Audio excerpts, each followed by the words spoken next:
Abramos então as Escrituras, vamos ficar de pé no Evangelho do nosso Senhor Jesus Cristo, na versão de João. Os irmãos puderem fazer esta leitura de pé. Evangelho do nosso Senhor Jesus Cristo,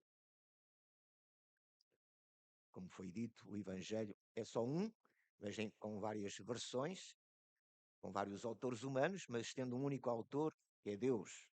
Todos estes autores foram divinamente inspirados, portanto, é palavra escrita por homens, mas palavra de Deus. Capítulo 8, João 8, a principiar a nossa leitura no versículo 24 até ao versículo 45. João 8, 24 a 45, embora depois falaremos mais, digamos, de uma forma mais clara sobre todo este capítulo. Portanto, 24 a 45. Vendo, pois, a multidão, que Jesus não estava ali nem os seus discípulos, entraram eles também nos barcos e foram a Cafarnaum em busca de Jesus. E achando-o na outra banda do mar, disseram-lhe: Rabi, quando chegaste aqui? Jesus respondeu-lhes e disse: na verdade vos digo que me buscais, não pelos sinais que vistes, mas porque comestes do pão e vos saciastes. Trabalhai não pela comida que perece, mas pela comida que permanece para a vida eterna, qual o Filho do Homem vos dará, porque é este o Pai, Deus, o selou. Disseram-lhe, pois, que faremos para executarmos as obras de Deus? Jesus respondeu e disse-lhes: A obra de Deus é esta, que creiais naquele que ele enviou.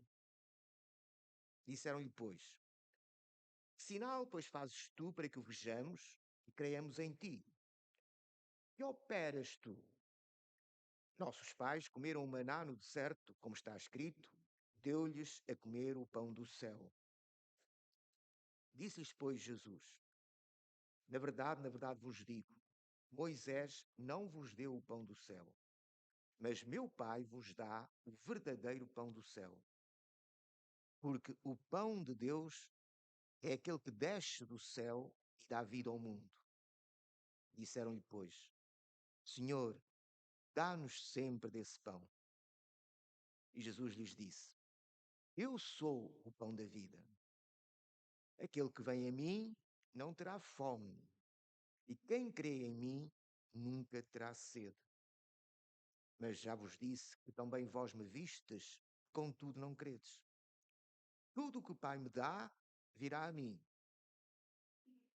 e o que vem a mim, de maneira nenhuma o lançarei fora. Porque eu desci do céu, não para fazer a minha vontade, mas a vontade daquele que me enviou. E a vontade do Pai que me enviou é esta: que nenhum de todos aqueles que me deu se perca, mas que o ressuscite no último dia. Porquanto a vontade daquele que me enviou é esta: que todo aquele que vê o Filho e crê nele tenha a vida eterna, e eu o ressuscitarei no último dia. Murmuravam, pois, dele os judeus, porque disseram: Eu sou o pão que desceu do céu. E diziam: Não é este Jesus, o filho de José, cujo pai e mãe nós conhecemos? Como, pois, diz ele, desci do céu? Respondeu, pois, Jesus e disse-lhes: Não murmureis entre vós. Ninguém pode vir a mim se o Pai que me enviou o não trouxer. E eu o ressuscitarei no último dia. Está escrito nos profetas, e serão todos ensinados por Deus. Portanto, todo aquele que do Pai ouviu e aprendeu, vem a mim. Amém. Oremos. Ó Pai, dá-nos ouvidos para ouvir, olhos para ver, entendimento para compreender tua palavra. E que nós possamos verdadeiramente olhar para Jesus Cristo e ser saciados por ti. É o que pedimos para a tua glória, em nome do Senhor Jesus. Amém. Deixe sentar-vos.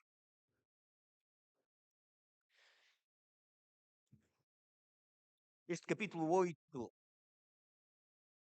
começa com o milagre de Jesus, a multiplicação dos pães e dos peixes, perante uma multidão de cerca de 5.000 homens, como diz o Evangelho, quase 5 sentaram-se, pois, os homens em número de quase 5.000, no versículo 10.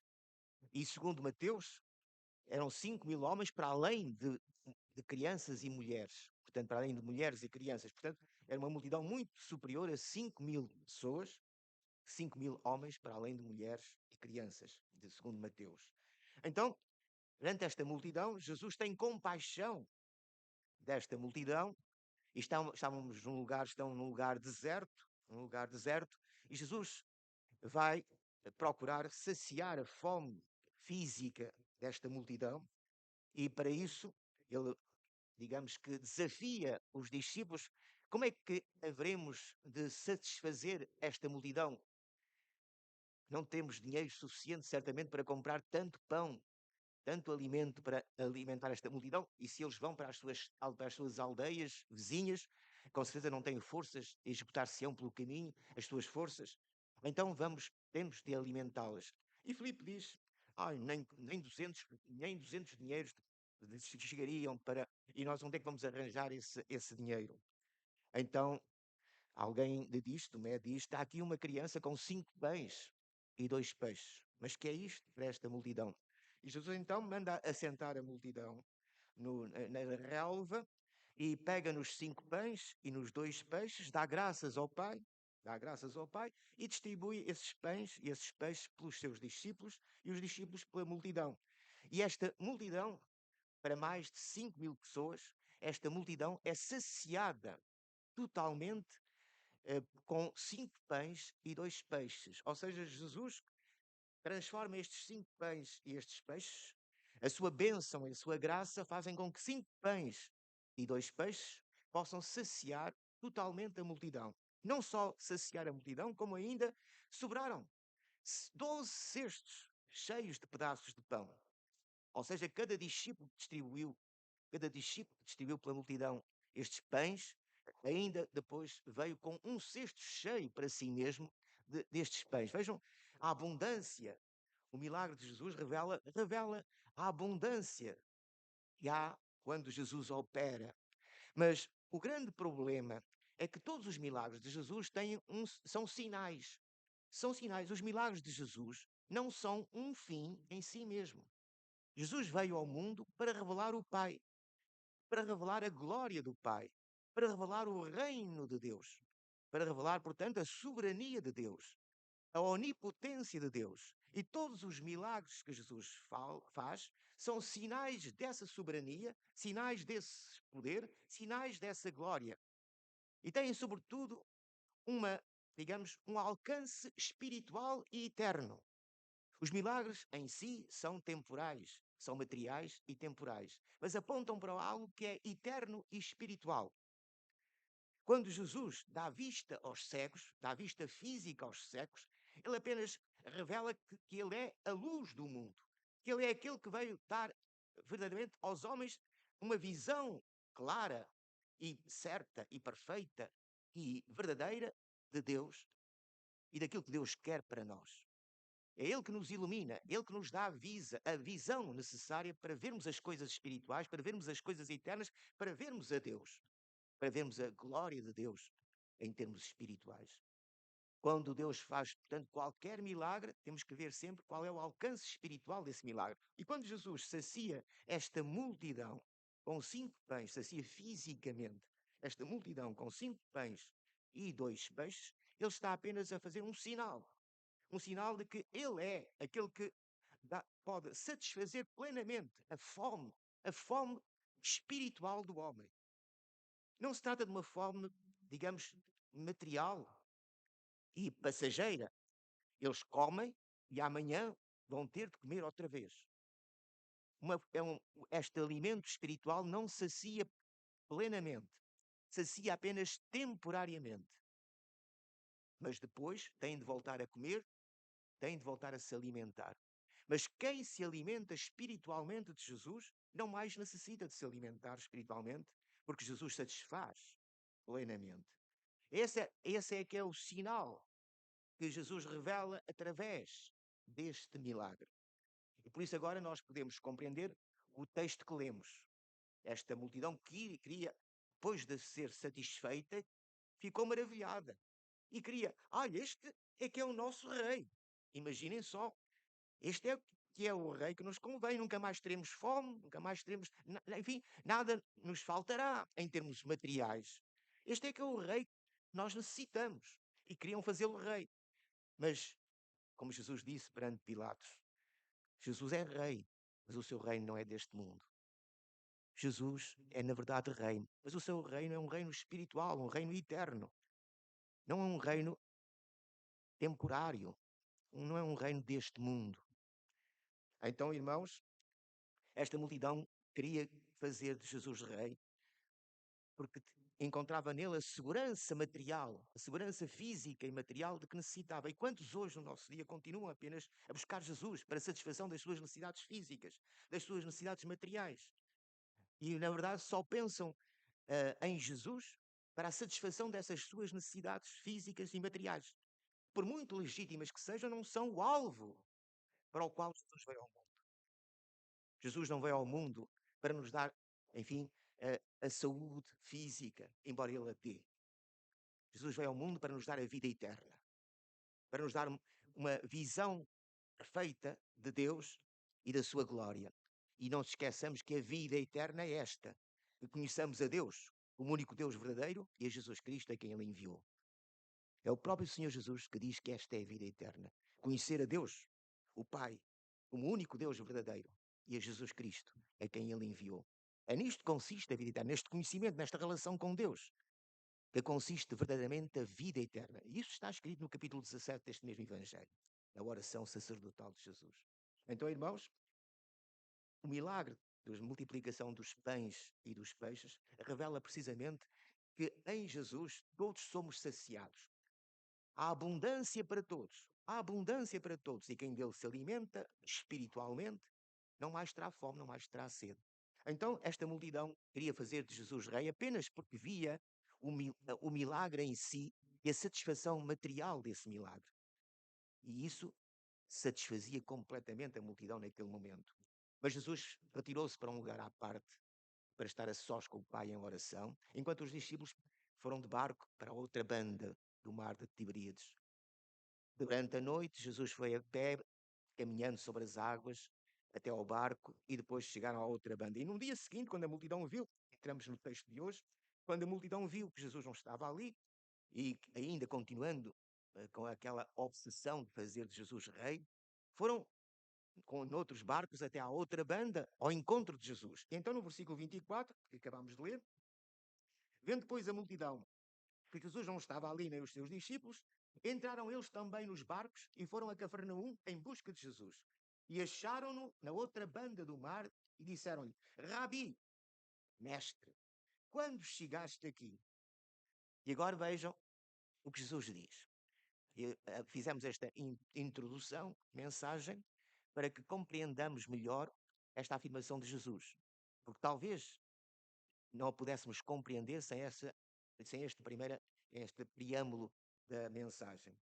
Jesus respondeu e disse-lhes: na verdade vos digo que me buscais, reparem que me buscais, não pelos sinais que vistes, mas porque comestes do pão e vos saciastes. Primeira pergunta. Então, esta multidão buscava Jesus porquê? Porque Jesus tinha multiplicado os pães e os peixes. Então, Jesus diz que me buscais não pelos sinais que vistes,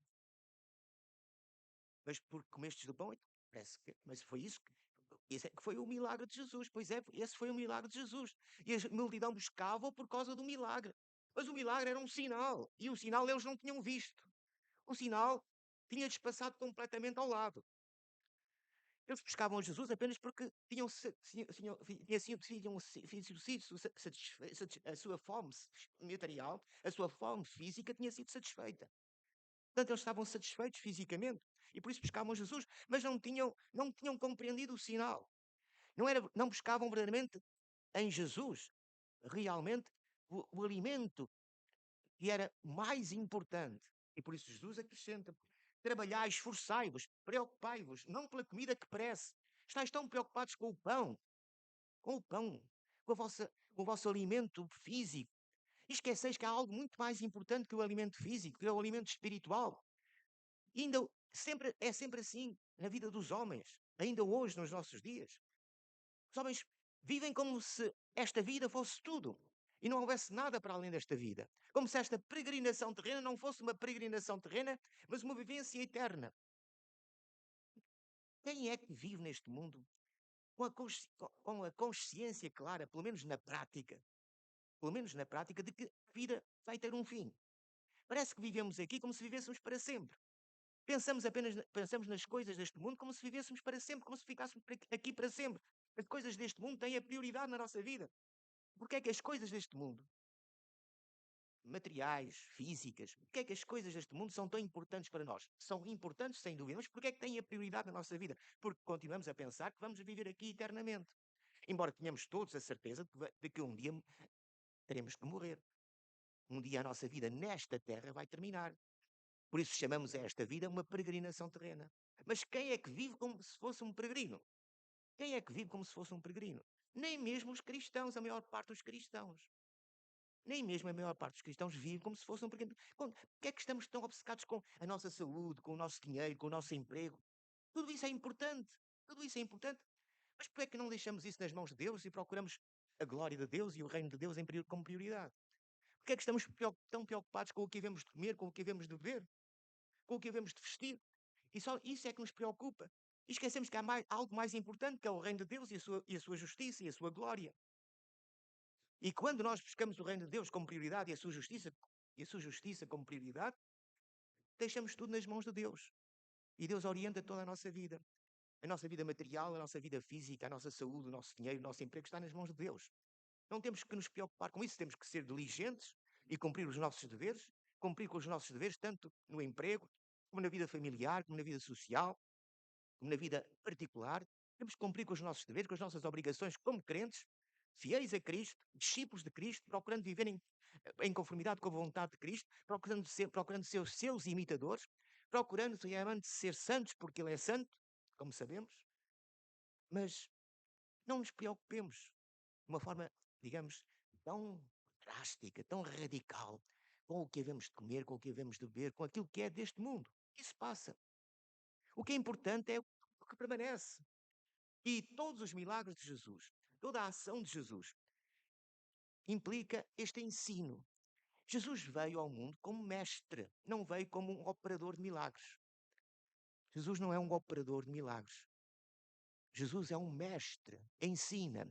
E os milagres são, digamos, fazem parte desse ensino. Digamos que Jesus usa um método muito usual nos nossos dias, que é o método audiovisual. Jesus nos seus ensinos usa este método que está hoje em voga, o método audiovisual. Com a vista, a lição depois é, digamos, torna-se mais objetiva e mais compreensível através do que se vê, através da imagem. E por isso a imagem serve para que aquilo que é ensinado de uma forma abstrata seja compreendido, seja mais facilmente compreendido pelas pessoas. E o ensino de Jesus é sempre assim. Jesus ensina e depois revela através dos milagres que faz, aquilo que ensina. Eu sou o caminho. E Jesus põe os paralíticos a andar. Eu sou a vida. E Jesus ressuscita os mortos. Portanto, vede, Jesus não veio ao mundo para pôr os paralíticos a andar fisicamente, nem para pôr os cegos a ver fisicamente, mas Jesus veio ao mundo para realmente dar vida espiritual, para verdadeiramente fazer com que as pessoas tenham uma relação com Deus e vivam verdadeiramente nesta relação uma vida que se projeta na eternidade. Então, irmãos, Jesus diz: trabalhai, pois, não pela comida que parece. No versículo 30 e no versículo 27. Trabalhai não pela comida que parece, mas pela comida que permanece para a vida eterna. Esta comida é que é importante. E esta comida só Cristo pode dar, a qual o Filho do Homem vos dará, porque é este o Pai, Deus, o selou, o ungiu. lhe deu autoridade. A sua autoridade vem do Pai. O Pai o selou com o seu selo, o ungiu, para ser, portanto, para ser este alimento espiritual que sacia totalmente o homem. Claro que eles não compreendem, continuam a não compreender. Jesus disseram depois que faremos para executarmos as obras de Deus. E Jesus diz: a obra de Deus não é a vossa obra. A obra de Deus é esta, que creiais naquele que Ele enviou. Ou seja, crer em Jesus Cristo não é uma obra nossa, é uma obra de Deus. É Deus que opera em nós a fé. Temos que nos ter consciência desta realidade, nos convencer desta realidade. Muitas vezes se fala na fé como se fosse uma obra nossa. Se a fé fosse uma obra nossa, não haveria razão para pormos em conflito a fé e as obras. Não. Perante as obras dos homens, temos a obra de Deus. E é a obra de Deus que salva. É a obra de Deus que justifica. É a obra de Deus em nós que verdadeiramente nos justifica. Porque a obra de Deus em nós é a fé em Jesus Cristo. Portanto, estamos sempre dependentes da graça de Deus e do poder de Deus. O Evangelho é pregado, o Evangelho é anunciado. Mas para crer no Evangelho é necessário que o Espírito Santo opere. E opere em nós esta fé. E então, sim, nós cremos em Jesus Cristo. Portanto, a verdadeira obra que justifica e que salva é a obra de Deus, não nossa. É Deus que justifica, é Deus que salva. Não somos nós que nos salvamos, não somos nós que nos justificamos por meio da fé. É Deus que nos justifica por meio da fé. Está bem, não somos nós que nos justificamos por meio da fé, porque a fé não é uma obra nossa. É Deus que nos justifica por meio da fé, porque a fé é uma obra de Deus.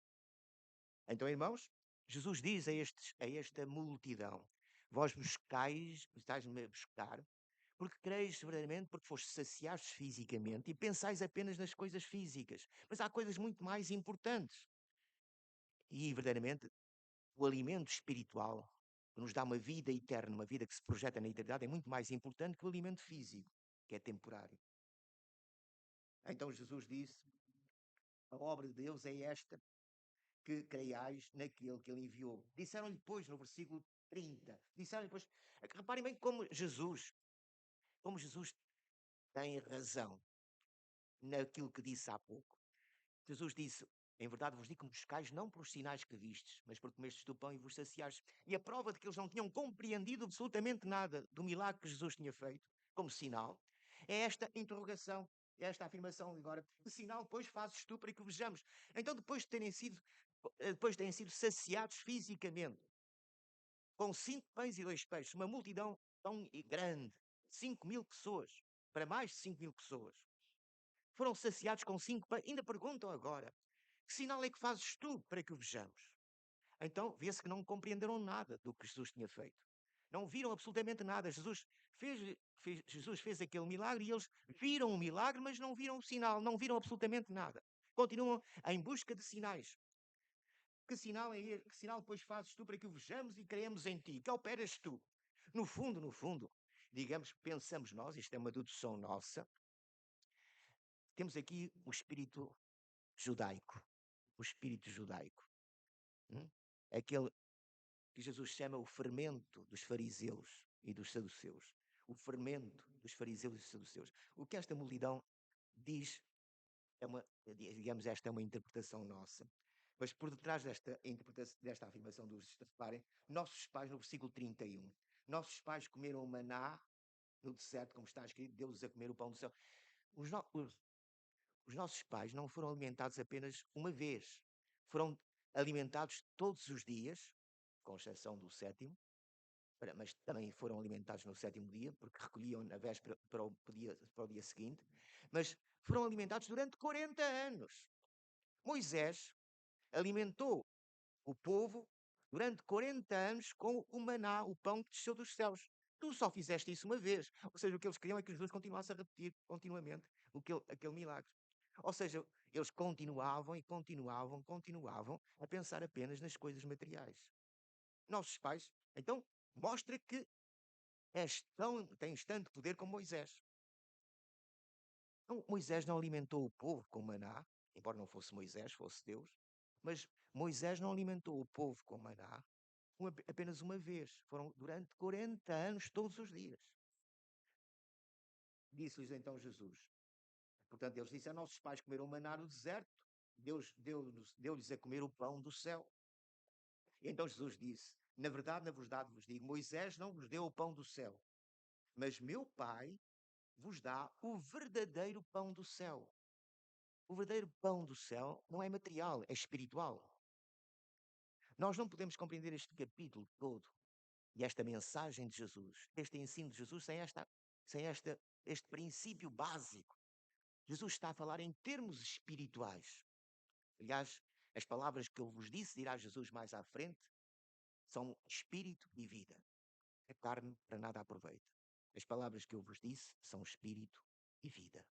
Então, irmãos, notai, Jesus diz: na verdade vos digo que o meu Pai vos dá, é o meu Pai que vos dá o verdadeiro pão do céu. E o pão do céu é aquele que desce do céu e dá vida ao mundo. Então eles disseram: Senhor, isso é que dá-nos sempre desse pão. E então Jesus perentoriamente diz: eu sou esse pão. No versículo 35, eu sou o pão da vida. Notai, Jesus é o pão da vida. Aquele que vem a mim não terá fome, e quem crê em mim nunca terá sede. Vamos refletir, irmãos. Vamos ser sinceros e honestos conosco próprios. Vamos fazer uma introspeção. Vamos examinar-nos a nós mesmos. Será que Jesus nos sacia completamente? Será que ainda buscamos no mundo? Se ainda buscamos no mundo ou nas religiões do mundo, fora de Cristo, algo que sacie a nossa vida espiritual?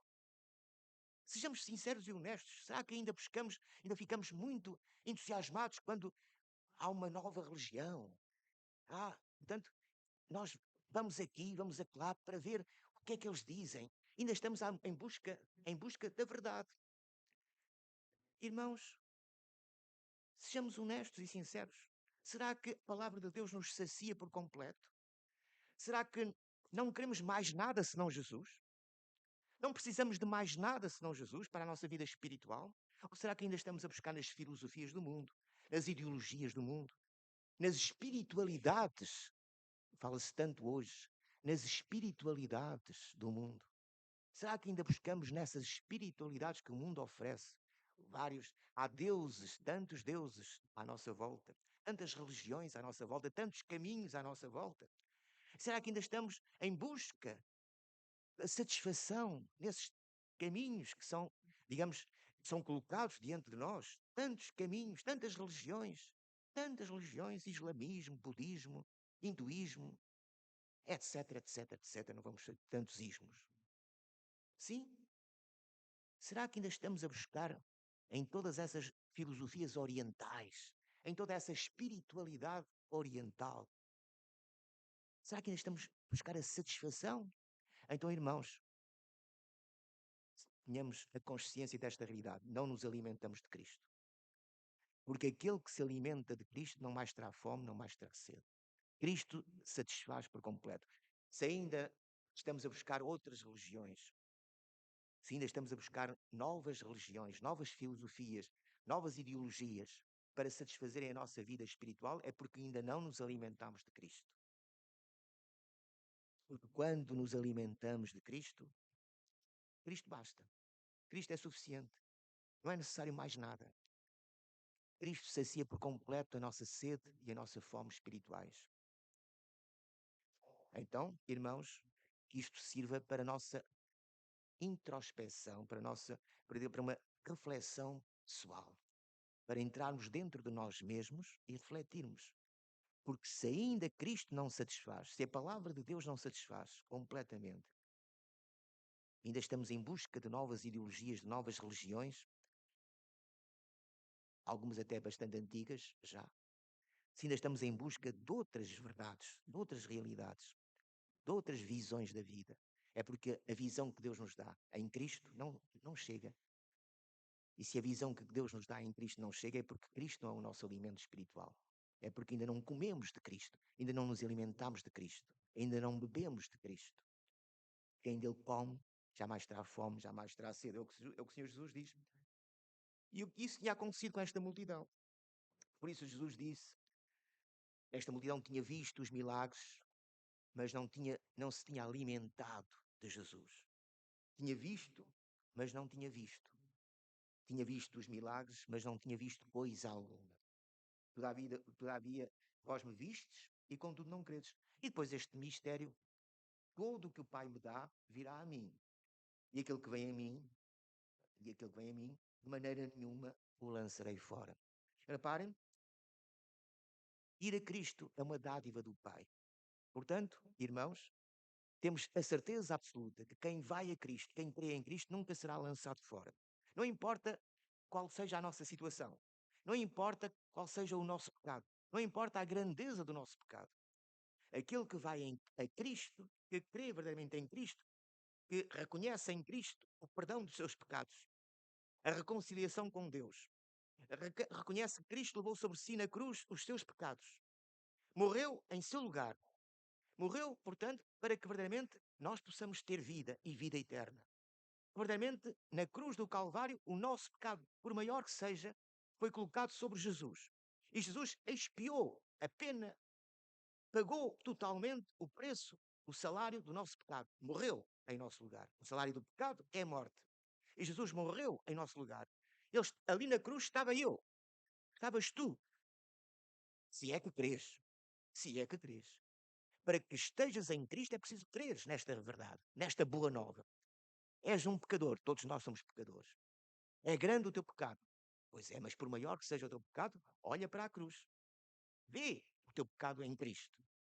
E se Deus te dá a vista para ver em Cristo o teu pecado, crê nele e os teus pecados são perdoados. E o sangue vertido por Cristo Jesus na cruz te purifica de todo o pecado. E podes ter a certeza de que não serás lançado fora. Estás reconciliado com Deus. Esta é a mensagem do Evangelho. Então, irmão, Jesus continua. Porque eu desci do céu, não para fazer a minha vontade, mas a vontade do meu Pai, daquele que me enviou, mas a vontade daquele que me enviou.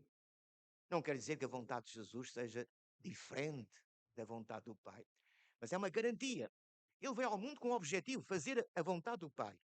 Então, se a vontade do Pai é que nenhum de todos aqueles que lhe deu se perca, mas que tenha a vida eterna e que Jesus o ressuscite no último dia, então se esta é a vontade do Pai e ele veio para fazer a vontade do Pai, a vontade do Pai cumprir-se-á. E não há um único daqueles que o Pai lhe deu, que não seja ressuscitado no último dia, que não tenha a vida eterna.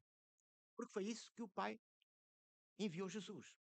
E ele veio para cumprir a vontade do Pai. E a vontade do Pai, bem explícita, é esta: que nenhum de todos aqueles que me deu se perca, mas que ressuscite no último dia. Porquanto a vontade daquele que me enviou é esta. Agora perguntamos: quem são aqueles que o Pai dá a Cristo?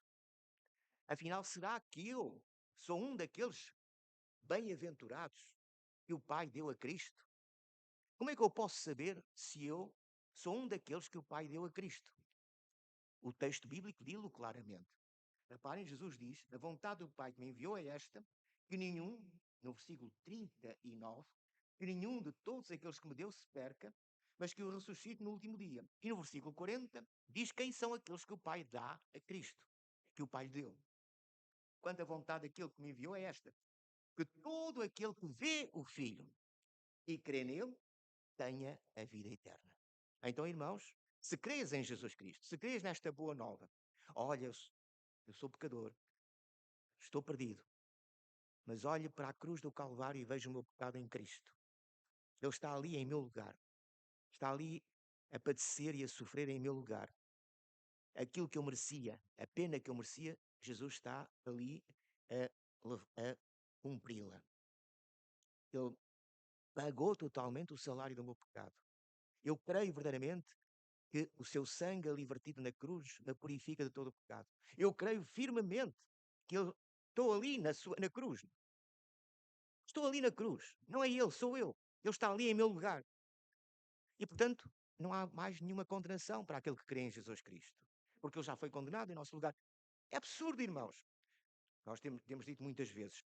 Uma das razões porque não queremos no purgatório, uma das razões porque não queremos no purgatório, que é uma doutrina aberrante da Igreja Romana, Uma das razões por não queremos no purgatório não é apenas porque não está na Bíblia. Isso já bastava.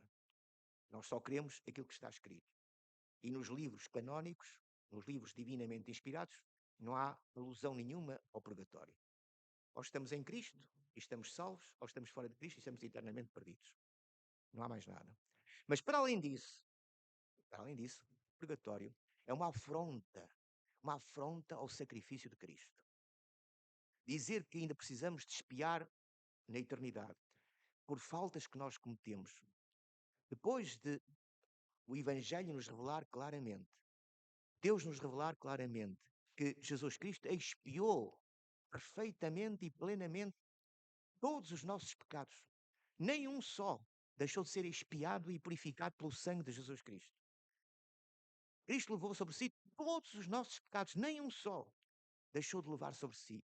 E morreu e pagou o salário, todos os nossos pecados.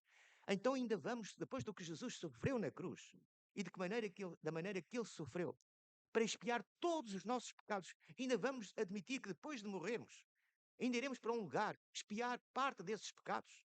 Expiar parte desses pecados. Isso é uma afronta ao sacrifício de Cristo. Significa que o sacrifício de Cristo não é perfeito. Falta-lhe alguma coisa. E essa falta somos nós que temos que suprir na eternidade, no purgatório. E depois então podemos entrar no céu. É uma afronta ao sacrifício de Cristo. Porquê? Porque o sacrifício de Cristo é perfeito. E se nós queremos verdadeiramente neste sacrifício, que é a boa nova do Evangelho, a boa nova, portanto, desculpem o pleonasmo, do Evangelho, porque o Evangelho é boa nova, se queremos nesta boa nova que Deus nos dá em Cristo, então não nos resta outra alternativa. Jesus diz: ninguém pode vir a mim se o Pai o não trouxer. Então, se nós vamos a Cristo, é porque o Pai nos levou a Cristo. Então, Deus nos dá Cristo. Não temos que ter outros problemas. Temos que entrar nesses problemas da eleição, da predestinação. Não temos que entrar nesses problemas. Isso pertence a Deus. Na prática, crês em Cristo, és um predestinado, és um eleito. Não crês em Cristo, estás fora da salvação. Não tínhamos essas preocupações. Aquilo que verdadeiramente é de Deus, ouve as palavras de Deus.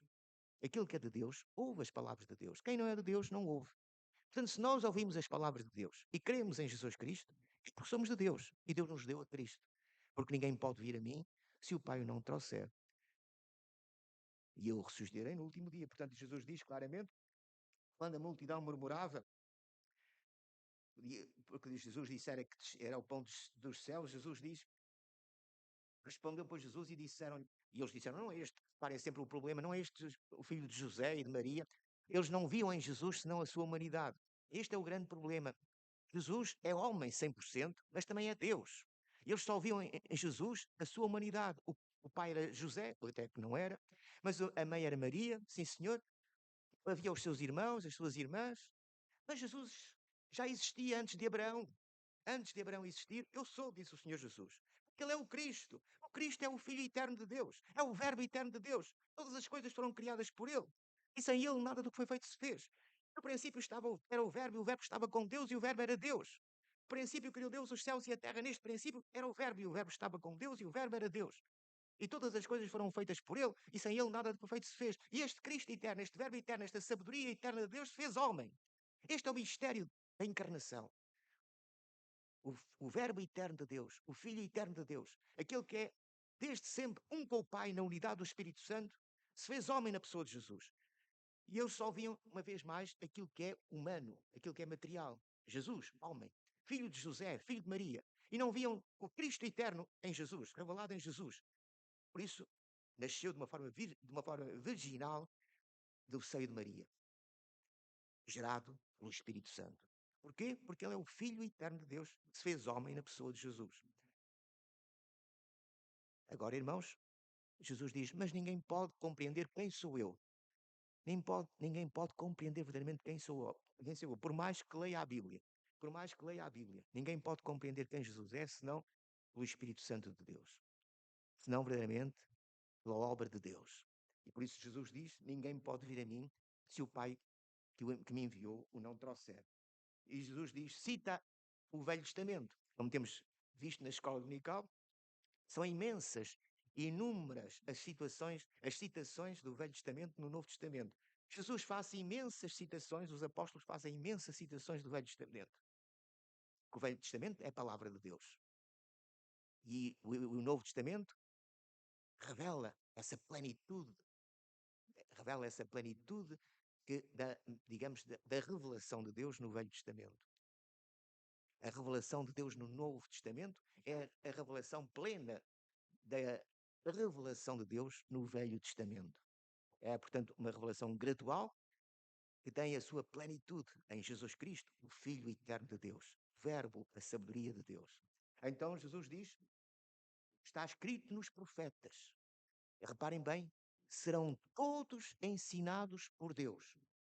Serão todos ensinados por Deus. Não há ninguém que vá a Cristo se não for ensinado por Deus. Mas todos aqueles que vão a Cristo são ensinados por Deus. Portanto, todos aqueles que vão a Cristo são ensinados por Deus. Não há ninguém que vá a Cristo se não for ensinado por Deus. Por isso Jesus diz, por isso, todo aquele que do Pai ouviu e aprendeu, vem a mim. Todo aquele que do Pai ouviu e aprendeu, vem a mim. Será que já foste a Cristo? Será que se Cristo te sacia plenamente e totalmente? Dá graças a Deus. Foi o Pai que te levou a Cristo. Foi o Pai que te ensinou. Serão todos ensinados por Deus. Não há ninguém daqueles que são de Cristo, não há ninguém daqueles que conhece a Cristo que não tenha sido ensinado por Deus. Não há ninguém que vá a Cristo por si mesmo. Não há ninguém que vá a Cristo pelo seu livre-arbítrio, pela sua vontade própria. É obra de Deus que opera a vontade no homem, tanto o querer como o efetuar, segundo a sua boa vontade. É Deus que opera tanto o querer como o efetuar. Portanto, é claro que tu queres. Ninguém vai a Cristo, obrigado. Mas quem é que colocou em ti esse querer? Foi Deus. Foi Deus que te ensinou. Foi Deus que te abriu os olhos. Foi Deus que te deu a vista para ver e ouvidos para ouvir. Então reconhece, dobra o teu joelho e adora a Deus.